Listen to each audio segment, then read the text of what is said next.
இந்த அநியாயம் என்ற அடிப்படையில் தான், அநியாயம் என்பது ஒரு மிகப்பெரிய பாவம், அநியாயம் என்பது ஒரு மிகப்பெரிய குற்றம் என்கின்ற அந்த இஸ்லாத்துடைய பார்வையுடைய விளைவுதான் இஸ்லாத்துடைய குற்றவியல் சட்டங்கள். இஸ்லாத்துடைய குற்றவியல் சட்டங்கள் இருக்குது. ஒரு குற்றம் செஞ்சால் அதுக்குரிய தண்டனை, கொலைக்கு என்ன தண்டனை, விபச்சாரம் செய்தால் என்ன தண்டனை, களவெடுத்தால் என்ன தண்டனை, சமூக துரோகம் செய்தால் என்ன தண்டனை, போதைப் பொருளுக்கு என்ன தண்டனை, இப்படி சில தண்டனைகள் இஸ்லாம் வச்சிருக்குது. இந்த தண்டனைகளை எல்லாம் எங்களது பார்வையில் அதிகமானவர்கள் எப்படி பார்க்கிறாங்க, முஸ்லிம் அல்லாஹ் சார் கொடூரமான தண்டனைகள், ஒரு கொடூரமான தண்டனைன்னு பார்க்கிறான். இஸ்லாம் அதை எந்த இடத்துல இருந்து மட்டும் பார்க்குதுன்னா, யாருக்கு அநியாயம் நடந்ததோ அவன் இடத்துல இருந்து மட்டும்தான் இஸ்லாம் அதை என்ன செய்கிறது, பார்க்கிறது. காரணம் அது அநியாயம்.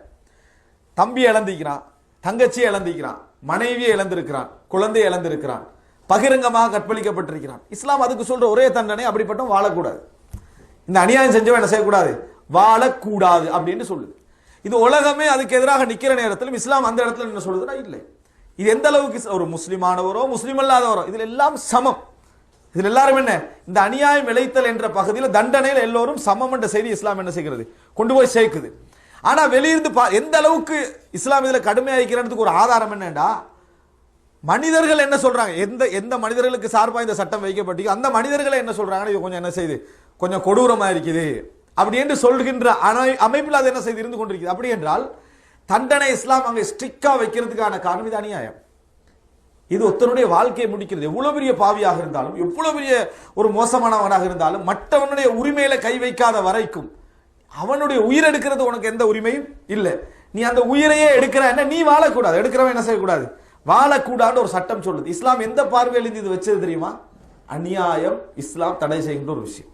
அநியாயம் தடை. போதைப் பொருளுக்கு ஒரு பெரிய ஹெரோயின், அதாவது ஒரு இம்போர்ட்டர் ஒருத்தர் அகப்பட்டான்னு வைங்களேன், அகப்பட்டார்னா அதுக்கு நிரூபிக்கப்பட்ட அடுத்த தண்டனை என்ன, அவருக்கு மரண தண்டனை தான். ஏன்னா அவருடைய அந்த செயல்பாடால ஒரு சமூகமே என்ன செய்யும், குறிப்பாக மாணவர்கள் எல்லாரும் என்ன செஞ்சிருவாங்க, அழிஞ்சி நாசமா போயிடுவாங்க. அவனை வச்சு அவனோட பேரம் பேசிக் கொண்டு இருப்பதெல்லாம் உண்மையிலேயே நியாயத்தை நிலைநாட்ட நினைக்கக்கூடிய ஒரு சமுதாயத்தோட நிலைப்பாடா இருக்கு. அவனை முடிச்சிடணும். அவனுடைய சப்ஜெக்ட் வந்து ஜெயில வச்சு 10 வருஷம் பார்த்து சாப்பாடு போட்டுக்கிட்டு இருக்கிறது இல்லை. அவன் வந்து இந்த சமுதாயத்துக்கு தகுதி இல்லாதவன். ஒழுக்கத்துக்கு எதிரானது என்பது அநியாயம். ஒழுக்கத்துக்கு எதிரான வாழ்க்கை என்பது அநியாயம். ஏன், தந்தை தாய் பிள்ளை என்று வாழ்ற வாழ்க்கை தான் மனிதனுக்கு கடவுள் கொடுத்த ஒரு வாழ்க்கை. இதை விட்டுட்டு திருமணம் முடிச்சு வாழ்ற நேரத்தில் நீ இன்னொரு பெண்ணோடு தொடர்பு வாழ்றேன்னு சொன்னா நீ வாழ்றதுக்கு தகுதி இல்லாதவன் இஸ்லாம் என்ன செய்யுது சொல்லுது. அதனாலதான் மரண தண்டனை என்ற செய்தியை சொல்லுது இஸ்லாம். அங்க இடத்துல மரண தண்டனை, அதாவது ஒரு மனைவிக்கு துரோகம் இழைக்கின்ற அமைப்பில், பிள்ளைகளுக்கு துரோகம் இழைக்கின்ற அமைப்பில் ஒரு திருமணம் முடித்தவர் இன்னொரு பெண்ணோடு தொடர்பாக இருப்பாராக இருந்தால் அவர் என்ன, தொடர்பு என்றால் வெறும் தொடர்பல்ல, உடலுறவு என்கின்ற அமைப்பில் தொடர்பாக இருப்பார், அவருடைய தண்டனை என்ன, மரண தண்டனை என்று இஸ்லாம் என்ன செய்கிறது சொல்கிறது. இவைகள் எல்லாம் நீங்க என்ன பார்க்கணும் என்று சொன்னால், அநியாயம் என்ற அந்த கான்செப்ட் கீழே தான் இஸ்லாம் என்ன செய்யுது, இவைகளை எல்லாம் சொல்லுது, இவைகளை எல்லாம் சொல்லி காட்டுது. இந்த உலகத்திலே நடக்கக்கூடிய அநியாயங்கள்ல மிகப்பெரிய அநியாயம் எது தெரியுமா? இந்த உலகத்தில் நடக்கக்கூடிய அநியாயங்கள்ல மிகப்பெரிய அநியாயம், உங்களை பெற்றெடுத்து உங்களை வளர்த்து உங்களை ஆளாக்கிய பெற்றோர்களை நீங்கள் கவனிக்காமல் இருப்பது, அதை சட்ட செய்யாம அவங்களுக்கு உணவு கொடுக்காம அவங்களை கவனிக்காம இருக்கிறது மிகப்பெரிய ஒரு அநியாயம்.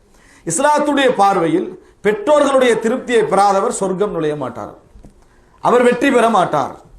அவர் பெற்றோருடைய திருப்தி எவருக்கு கிடைக்கலையோ அவன் என்ன செய்ய மாட்டான், வெற்றி பெற மாட்டான். ரசூலுல்லாஹி ஸல்லல்லாஹு அலைஹி முஹம்மது ஸல்லல்லாஹு அலைஹி வஸல்லம் ஒரு செய்தி சொல்றாங்கன்னு சொன்னா, பெற்றோர்களுடைய திருப்தியில் தான் படைத்தவனுடைய திருப்தி என்ன செய்கிறது இருக்கிறது.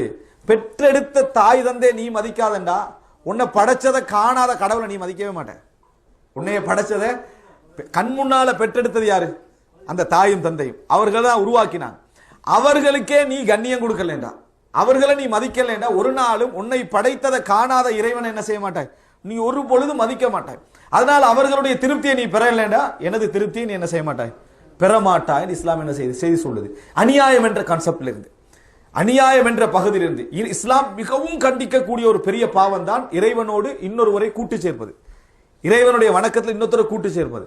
அந்த இடத்துல வச்சு இஸ்லாம் என்ன சொல்லுவது தெரியுமா, உங்கள் பெற்றோர்கள் இறைவனுக்கு இன்னொருவரை இணைத்து வணங்குவதற்கு நிர்பந்தித்தால், உங்கள் பெற்றோர்கள் இறைவனோடு சேர்த்து இன்னொருவரையும் வணங்குவதற்கு உங்களை நிர்பந்தித்தால் அந்த விஷயத்தில் நீங்கள் பெற்றோர்களுக்கு வழிபட வேண்டாம்.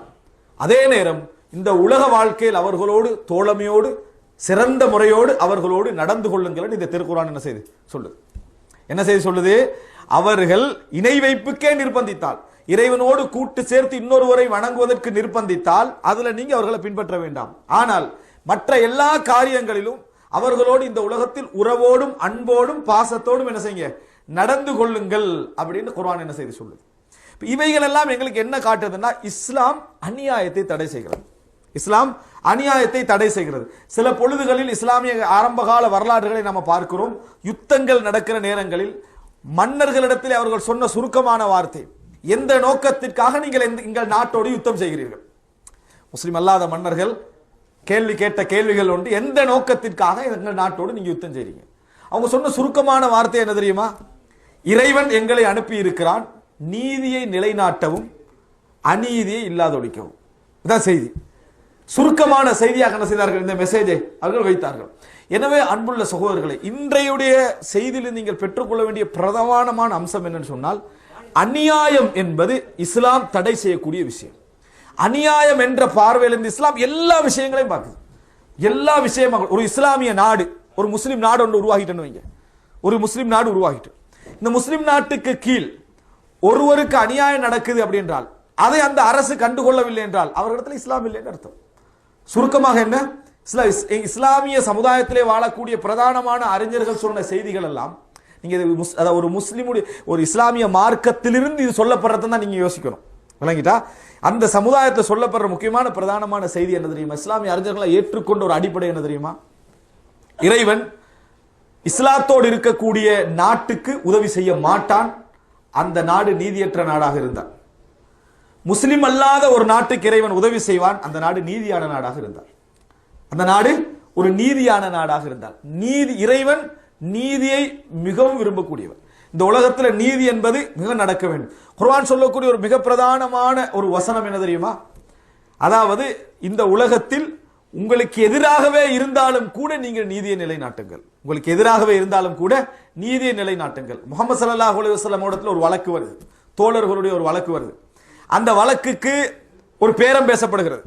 பேரம் பேசுன பண பேரம் அல்ல, அவங்கள தண்டிக்கலாமா என்ற ஒரு பேரம் பேசப்படுகிறது. அப்போ முஹம்மது ஸல்லல்லாஹு அலைஹி வஸல்லம் என்ன பார்த்தாங்கன்னா, பேரத்துல உச்சகட்டம் என்ன, ஒரு தலைவர் பேரத்துல உச்சகட்டத்துக்கு என்ன சொல்லுவாரு? தாண்டா, எனது மகள் ஃபாத்திமா திருடினாலும் நான் கையை வெட்டி இருப்பேன். எனது மகள் ஃபாத்திமா திருடினாலும் கை வெட்டப்பட வேண்டும். திருட்டுக்கு தான் எங்கட என்னது தண்டனை. இதுல எந்த விதமான பேரத்துக்கு என்னது அனுமதி இல்லை அப்படின்னு முஹம்மது ஸல்லல்லாஹு அலைஹி வஸல்லம் அவர்கள் சொன்னார்கள் என்ற செய்தியை நாம் என்ன செய்கிறோம், பார்க்கிறோம். இவைகள் எல்லாமே இந்த உலகத்தில் நீதி நிலைநாட்டப்பட வேண்டும் என்ற கான்செப்டை இஸ்லாம் எவ்வளவு வலியுறுத்து என்பதற்கான ஒரு மெசேஜ் உங்களுக்கு.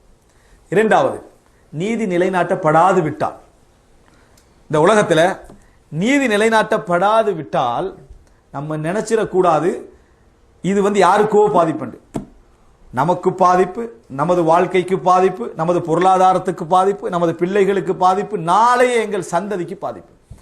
ஏன் ஒரு சாதாரண ஒரு கார்ப்பரேட் கம்பெனி நிறுவன நேரத்தில் நம்ம ஒரு போராட்டம் எடுக்கிறோம், அதுல சொல்லப்படுற எல்லா பாதிப்புகளும் அதே செகண்ட் நடக்கிற பாதிப்புகள் நினைக்கிறீங்க? அப்படி இல்லை. ஒரு தலைமுறை தாண்டும். ஆனால் ஒரு தலைமுறைக்கு பிறகு என்ன செய்யும், ஒரு பெரிய ஜெனரேஷன் என்ன செஞ்சிடும், அழிஞ்சு போற மாதிரியான ஒரு பாதிப்பு இருக்கும். இப்ப அநியாயம் என்றது எனக்கு நடக்குதா முன்னால் உள்ளவனுக்கு நடக்குதா என்றதல்ல, எவனுக்கும் அந்த அநியாயம் என்ன செய்யக்கூடாது, நடக்கக்கூடாது என்ற பார்வையில் தான் அவருடைய போராட்டம் இருக்க வேண்டும். அநியாயத்துக்கு எதிராக ஒவ்வொரு மனிதனும் பேசலேன்னு வைங்க, ஒவ்வொரு மனிதனும் பாடுபடலேன்னு வைங்க, ஒவ்வொரு மனிதன் அது சம்பந்தமாக அநியாயம் என்றால் என்ன, அநியாயத்தை இல்லாமல் ஒழிப்பது எப்படி, அநியாயத்தை எப்படி மக்களுக்கு விளங்கப்படுத்துவது, எதெல்லாம் அநியாயம் என்று ஒருவன் தெரியாமல் சும்மா ஏனோ தானோ வந்தோம் உழைத்தோம் சாப்பிட்டோம் என்று வாழ்ந்தால் முதலாவது பாதிக்கப்படுறது யாரு? ஒவ்வொருவரும் ஹாஸ்பிட்டல் போக வேண்டியிருக்குது, ஒவ்வொருவரும் பாடசாலைக்கு பிள்ளைகள் அனுப்ப வேண்டியிருக்குது, ஒவ்வொருவரும் அந்த ஊர்ல ஒழுக்கமாக வாழ வேண்டியிருக்குது, ஒவ்வொருவரும் அதே ஊர்ல பிசினஸ் பண்ண வேண்டியிருக்குது. இதெல்லாம் அநியாயம் நுழையக்கூடிய பிரதானமான இடங்கள், அநியாயம் நுழையக்கூடிய பிரதானமான இடங்கள். கண்மூடி வாய்மூடி இருந்ததுனால தான் இன்றைக்கு எவ்வளவு அநியாயங்கள் என்ன செஞ்சுக்குது, அப்படியே வியாபித்து போயிருக்கக்கூடிய நிலைமை நாம் என்ன செய்கிறோம், பார்க்கிறோம். எனவே அன்புள்ள சகோதரர்கள், இஸ்லாம் அநியாயம் என்ற விஷயத்துல மிக மிக கவனம் எடுப்பதை நாங்கள் என்ன செய்யணும், புரிந்து கொள்ள வேண்டும். எந்த அளவுக்கு இஸ்லாம் இதுல அதாவது ஒரு பார்வை பார்க்குது அப்படின்னு சொன்னால், பாதிப்பு ஒத்தனைக்கு எவ்வளவு வருமோ அந்த அளவுக்கு அவனுக்கு நலவு பெறக்கூடிய அமைப்பில் அவனது வாழ்க்கை என்ன செய்ய வேண்டும், இருக்க வேண்டும் என்கின்ற அமைப்பில் இஸ்லாம் பார்க்கிறது.